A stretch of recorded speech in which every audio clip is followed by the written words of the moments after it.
Morning students. मैं जय Kumar rudimental physics के ऑनलाइन पोर्टल पर आप लोगों का फिर से स्वागत करता हूं।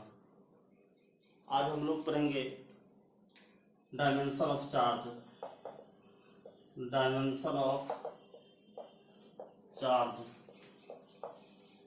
देखिए, आवेश की विमा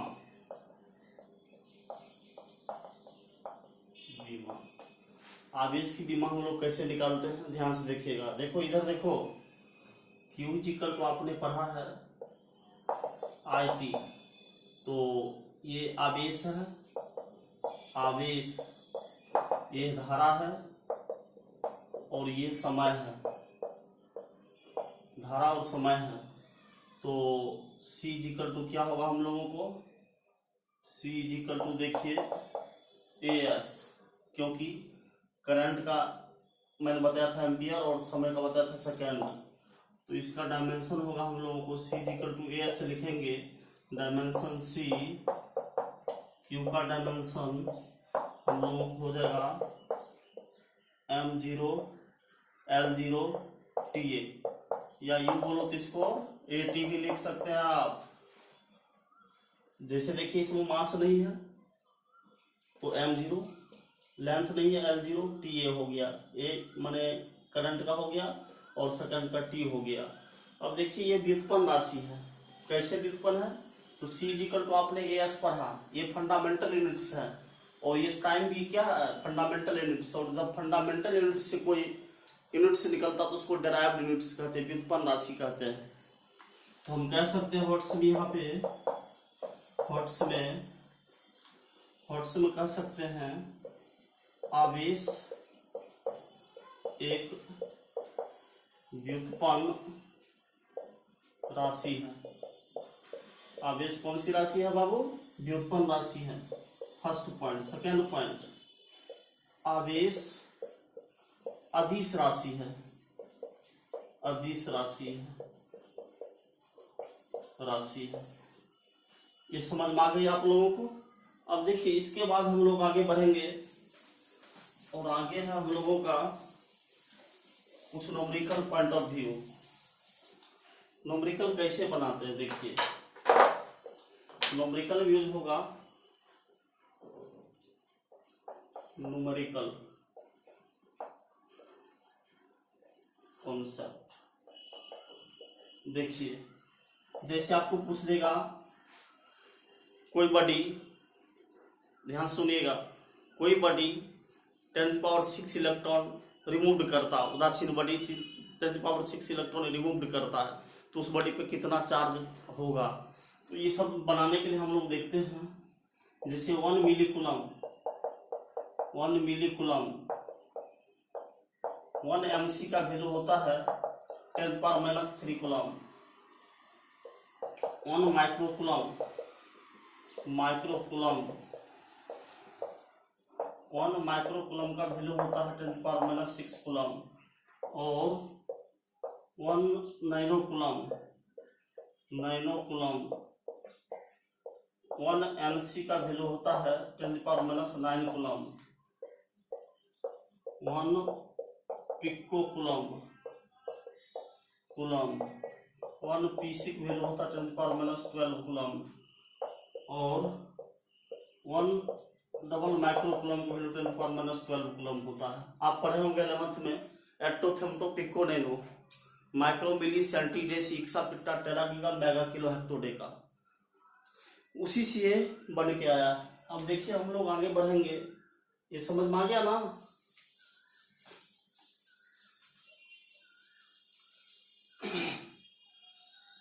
अब देखिए आवेश का जो बीजगणितीय चिन्ह दिए थे वो बेंजामिन फ्रैंकलिन साइंटिस्ट थे, और आवेश के 2 प्रकार जो बताए थे वो DO5 थे। कौन थे, DO5। अब देखिए आवेश का बीजगणितीय चिन्ह माने प्लस और माइनस, नेगेटिव और पॉजिटिव चार्ज के बारे में हम बता दिए थे पिछले क्लास में भी, और अभी हम उससे आगे भी बता देते हैं आपको। जैसे देखिए एनसीईआरटी पेज नंबर 2 पे लिखा हुआ है 2 सजातीय आवेश, सजातीय आवेश एक दूसरे को प्रतिकर्षित करते हैं, प्रतिकर्षित करते हैं। कहने की मीनिंग ये है बाबू, सजातीय समान आवेश के बीच क्या होता है, प्रतिकर्षण होता है। तो इसको देखिए, दो सजातीय आवेश एक दूसरे को प्रतिकर्षित करते हैं, दो सजातीय आवेश एक दूसरे को प्रतिकर्षित करते हैं। Like charge repel to each other. और दूसरा पॉइंट कर रहा है, दो विजातीय बोलो तो डिफरेंट पोलैरिटी वाले चार्ज, दो विजातीय आवेश एक दूसरे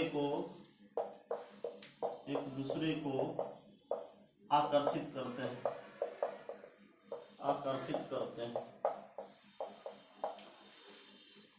unlike charges attract to each other.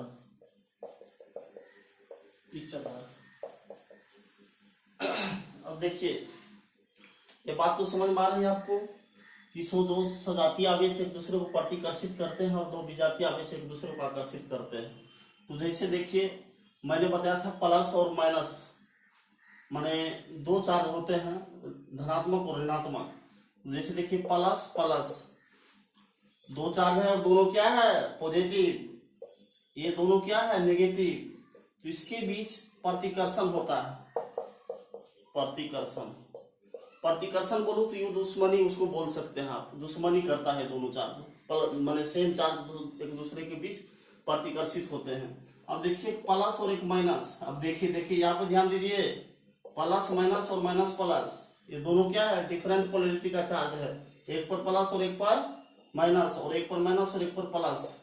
तो इसके बीच जो होगा अट्रैक्शन होगा, आकर्षण होगा। यूं बोलो तो इसके बीच स्नेह, प्रेम होता है, प्यार होता है। यानी डिफरेंट नेचर के जो चार्ज होते हैं उसके बीच क्या होता है, प्रेम होता है, आकर्षण होता है। अब इसको हम लोग ग्राफ से भी देख सकते हैं। जैसे देखिए, ये आपका सिल्क थ्रेड है, रेशम का धागा। किसका धागा है, रेशम का धागा। और ये मैंने ग्लास रॉड को लटकाया हूं। ग्लास रॉड पॉजिटिव होता है, एनसीईआरटी पेज नंबर 2 पे दिया गया है ये चीज। अब देखिए, फिर है सो प्लस, ग्लास रॉड ही लेता हूं, कांच की छड़। अब देखिए, आप तो देख रहे हैं दोनों प्लस है। जब दो समान चार्ज होता है तो उसके बीच क्या बताए थे, ऊपर ही बताए थे कि दुश्मनी होगा। दुश्मनी बोलो तो प्रतिकर्षण होता है, तो प्रतिकर्षण होगा इसके बीच, तो ये हटाएगा एक दूसरे को, प्रतिकर्षण। अब देखिए, इसी ढंग से हम लोग ऐसे भी कर सकते हैं इसको, ये सिल्क थ्रेड ही है और ये प्लास्टिक रॉड है, और प्लास्टिक रॉड नेगेटिव चार्ज होता है क्योंकि इसमें इलेक्ट्रॉन प्रवेश करता है, माइनस, और ये माइनस। ये भी क्या है, प्लास्टिक रॉड है, दोनों प्लास्टिक रॉड है, माइनस माइनस है, क्या करेगा, प्रतिकर्षण। अब देखिए, ये दोनों प्रतिकर्षण किया। अब मैं अट्रैक्शन के बारे में दिखा देता हूं आपको कि कैसे स्नेह और प्रेम होता है दो डिफरेंट नेचर वाले चार्ज में। जैसे देखिए, ये आपका रहा प्लस, ये हम ग्लास रॉड ले लिए, और दूसरा है सो प्लास्टिक रॉड ले लिए, प्लास्टिक रॉड। अब आप तो समझ ही रहे हैं, प्लास्टिक रॉड और ग्लास रॉड। देखो आयुष, इधर देखो बच्चे, इधर देखिए, ग्लास रॉड है और प्लास्टिक रॉड है, एक प्लस है और एक माइनस है, तो इसके बीच क्या होगा, अट्रैक्शन। बोलो तो आकर्षण, आकर्षण बोलो तो स्नेह, स्नेह बोलो तो प्रेम, माने एक दूसरे से अट्रैक्ट होगा ये। और अट्रैक्ट कब होगा? जब डिफरेंट नेचर का होगा। अब देखिए,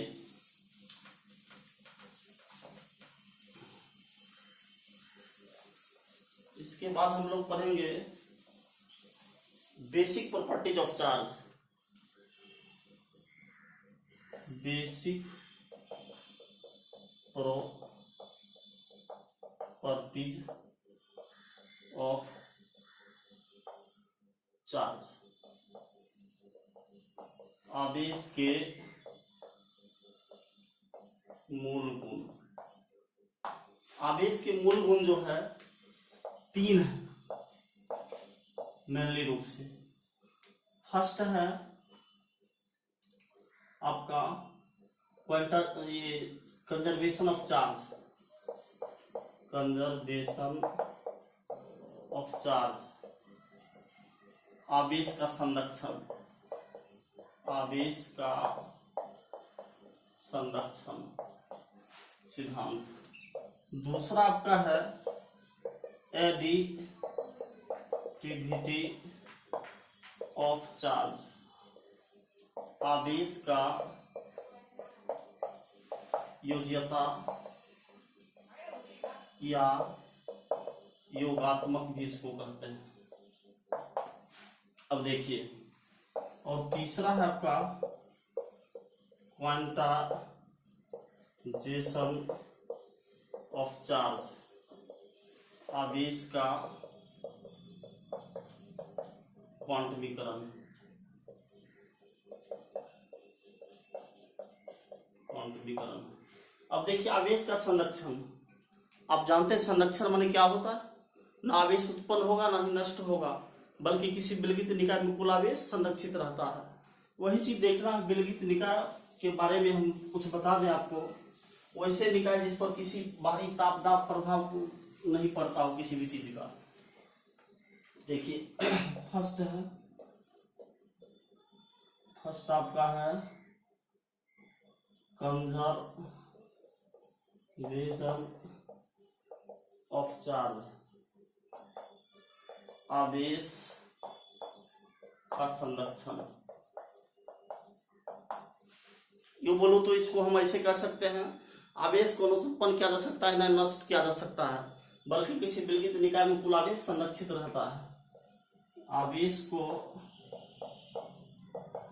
न तो नष्ट किया जा सकता है न ही उत्पन्न किया जा सकता है, किया जा सकता है, बल्कि किसी विलगित निकाय में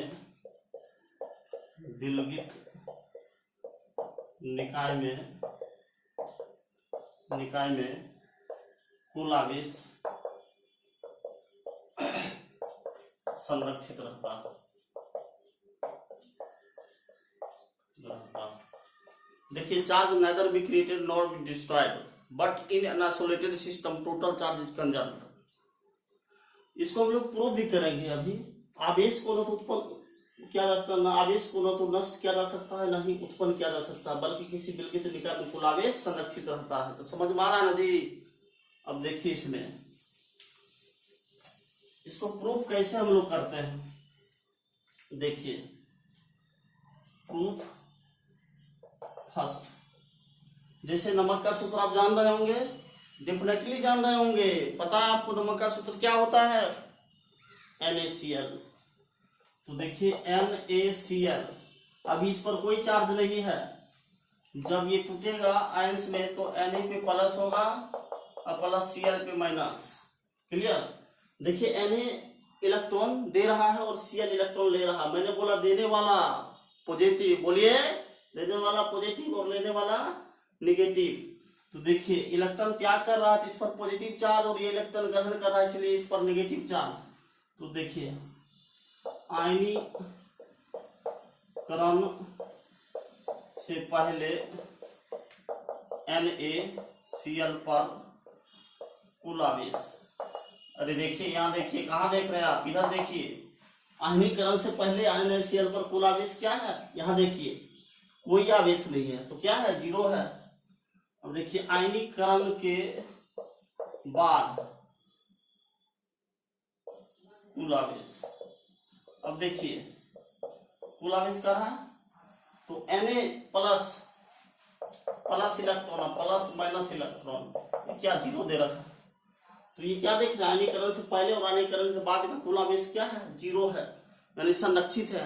इसका मतलब क्या है, आवेश को न तो उत्पन्न किया जा सकता है न नष्ट किया जा सकता है।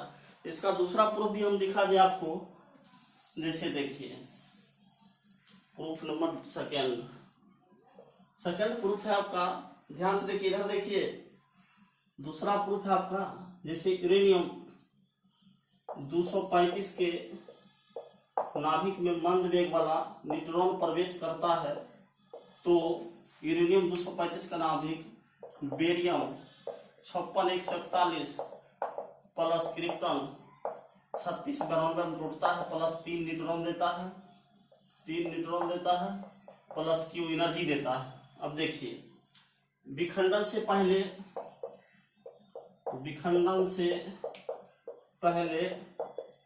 कुल आवेश, अब देखिए आवेश जो होता है किसी भी एटम में, ध्यान से देखिएगा, किसी भी एटम में जितने प्रोटॉन की संख्या होते हैं वही परमाणु संख्या होते हैं। मैं क्या बोला जी, किसी भी एटम में जितने प्रोटॉन की संख्या होते हैं वही परमाणु संख्या होते हैं। नहीं समझ मारा जी, ये परमाणु की संख्या है। तो इसमें अगर इसको जोड़ेंगे देखिए तो 92 प्लस 0 इंटू इलेक्ट्रॉन, यानी इसको 92 इलेक्ट्रॉन। अब देखिए 92 इलेक्ट्रॉन क्यों, क्योंकि प्रोटॉन की संख्या परमाणु संख्या होती है और एक प्रोटॉन और इलेक्ट्रॉन का चार्ज का मैग्नीट्यूड सेम होता है। एक्चुअली है क्या, इलेक्ट्रॉन पर नेगेटिव चार्ज होता है और प्रोटॉन पर पॉजिटिव चार्ज होता है, लेकिन मैग्नीट्यूड दोनों का सेम होता है। 1.6 इंटू 10⁻⁻19 कूलम मैग्नीट्यूड है चार्ज का, और उससे छोटा चार्ज संभव ही नहीं है। अब देखिए विखंडन से पहले कुल आवेश इतना है, और विखंडन के बाद कुल आवेश, विखंडन के बाद कुल आवेश, देखिए विखंडन के बाद कुल आवेश जो होगा हम लोगों को 56 plus 36 plus 3 into 0 into electron यानी प्रोटॉन की संख्या में अगर हम इलेक्ट्रॉन के चार्ज से गुना कर दे तो वही चार्ज होता है उसका। अब देखिए 56 36 92 इलेक्ट्रॉन, ये भी, इससे यह सिद्ध होता है,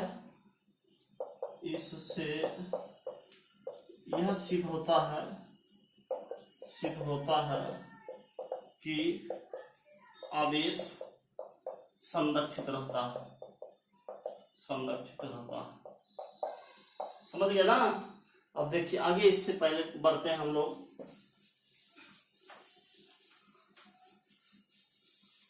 एडिटिविटी ऑफ चार्ज। दूसरा आपका है एडिटिविटी ऑफ चार्ज, आवेश की योज्यता। देखिए ये क्या है, योज्यता माने योगात्मक होता है, यानी किसी बॉडी पर जो चार्ज होता है वो अलजेब्राइक सम होता है। जैसे दिखा दो आपको पहले एग्जांपल से, ये आपका बॉडी है, आयुष देखिए इधर, ये आपका बॉडी है, ये आपका बॉडी है। अब इस पे हम दिखा दो आपको कि यहाँ पर -3 कूलम चार्ज है, यहाँ पर +3 कूलम चार्ज है, यहाँ पर +5 कूलम चार्ज है और यहाँ पर +10 कूलम चार्ज है। अब कह देंगे कि आपके बॉडी पे कितना टोटल चार्ज है, तो सबको क्या करेंगे, जोड़ देंगे। जोड़ेंगे कैसे, तो देखिए Q इजिकल टू ये तो कैंसिल कर देगा, यानी Q is equal to total charge कितना होगा इस पे, +15 कूलम, ये तो कैंसिल हो जाएगा, ये 15 कूलम होगा। तो हम कह सकते हैं किसी वस्तु पर कुल आवेश अलग अलग आवेशों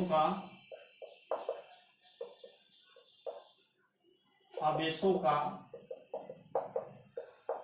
बीजगणितीय योग होता है, बीजगणितीय योग होता है जिसे आवेश की योज्यता कहते हैं। क्लियर है? यानी Q is equal to plus minus Q1 plus minus Q2 plus minus Q3 plus minus dot dot plus minus Qn, ये आपका योज्यता है। अब कहेंगे कि सर मेरी बॉडी पे इस पार्ट पे 5 कूलम और इस पार्ट पे -5 कूलम, तो मेरे पे कितना चार्ज है? तो सबको क्या करेंगे? जोड़ेंगे। वही होता है एडिटिविटी ऑफ चार्ज। यानी चार्ज को एडिटिविटी से हम कैसे डिफाइन करेंगे? तो the total charge on any body is algebraic sum of different charges on the body. Algebraic sum होता है। अब देखिए, इसके बाद हम लोगों को क्वांटाइजेशन ऑफ चार्ज, जहां से न्यूमेरिकल्स बनते हैं आपके, क्वांटाइजेशन ऑफ चार्ज, आवेश का क्वांटमीकरण। देखिए बाबू ध्यान से, हम जानते हैं कि किसी वस्तु पर आवेश इलेक्ट्रॉन के स्थानांतरण से उत्पन्न होता है और इलेक्ट्रॉन की संख्या कभी भी ऋणात्मक नहीं हो सकती है। जब भी होगा इलेक्ट्रॉन माने चार्ज जो होगा इलेक्ट्रॉनिक का पूर्णांक गुणज होगा, इलेक्ट्रॉनिक चार्ज का पूर्णांक गुणज होगा। यूं कहो तो माने फ्रैक्शनल में नहीं हो सकता चार्ज। और क्वार्क्स की बात हम लोग आगे करेंगे, क्वार्क्स के कितने टाइप्स है, क्वार्क्स एक माने पार्टिकल है, उसके बारे में भी हम लोग बात करेंगे। पहले आवेश का क्वांटमीकरण देखते हैं। यानी किसी वस्तु पर कुल आवेश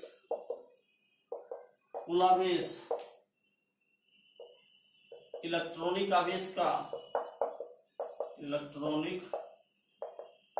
आवेश का पूर्णांक गुणज इंटीग्रल मल्टीपल पूर्णांक गुणज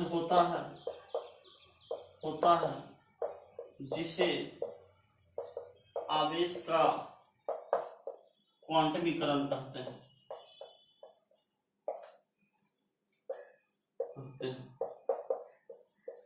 And as you know that charge develop on any body due to transfer of electrons. The transfer of electron can never be fractional. Thus charge on any body is integral multiple of an electronic charge. The principle is known as quantization of charge. तो इसमें हम लोग देखते हैं Q is equal to plus minus n. यहाँ देखिए, ध्यान से देखिए, कहाँ देख रहे हैं? इधर देखिए, Q is equal to plus minus n. जहां क्या है, n is equal to number of transferred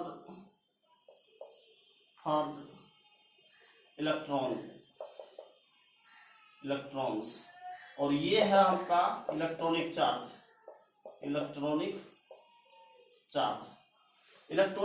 अब देखिए, एक शब्द आ रहा, इसमें दो तरह कॉन्सेप्ट आता है थॉट्स में। Q इज इक्वल टू है plus n for removed electrons, और दूसरा है आपका Q is equal to minus n for added electrons. यानी जब कोई वस्तु इलेक्ट्रॉन त्याग कर रहा है तो उसके लिए Q is equal to plus n use करेंगे, और जब कोई वस्तु इलेक्ट्रॉन ग्रहण कर रहा है तो Q is equal to minus n use करेंगे। समझ रहे हैं? अब देखिए,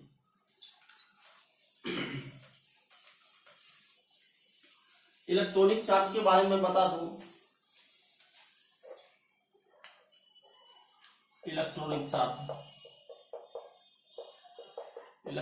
चार्ज इसको ई से डिनोट करते हैं, इलेक्ट्रॉनिक आवेश। देखिए, ध्यान से देखिए, इधर ये है जो इलेक्ट्रॉनिक आवेश क्या है। एक इलेक्ट्रॉन पर जो आवेश होता है, अरे क्या बोला मैंने, एक इलेक्ट्रॉन पर जो आवेश होता है, एक इलेक्ट्रॉन के आवेश को इलेक्ट्रॉनिक आवेश कहते हैं। इलेक्ट्रॉनिक आवेश कहते हैं। इसे ई से सूचित किया जाता है।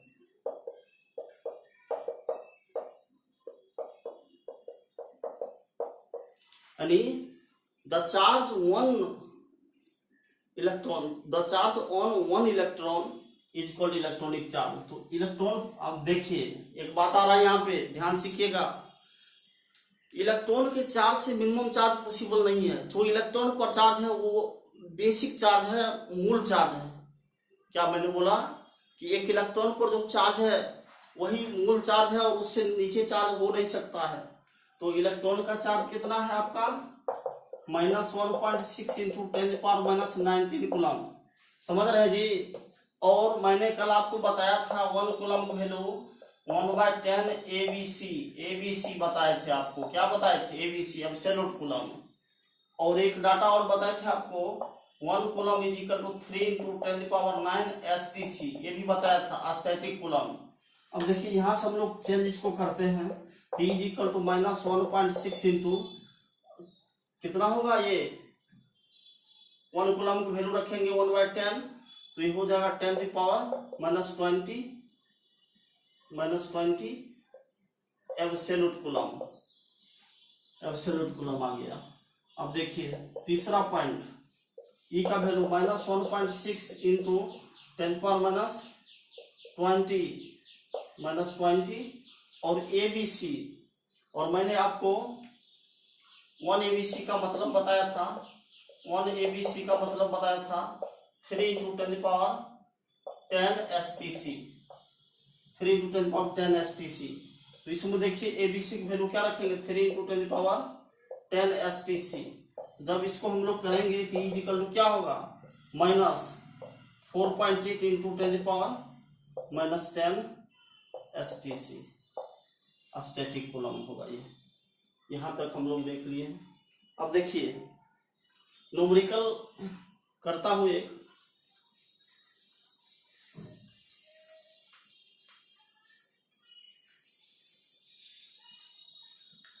एक उदासीन वस्तु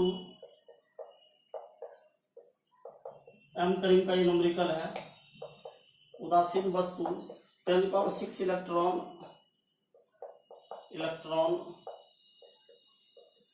त्याग करता है।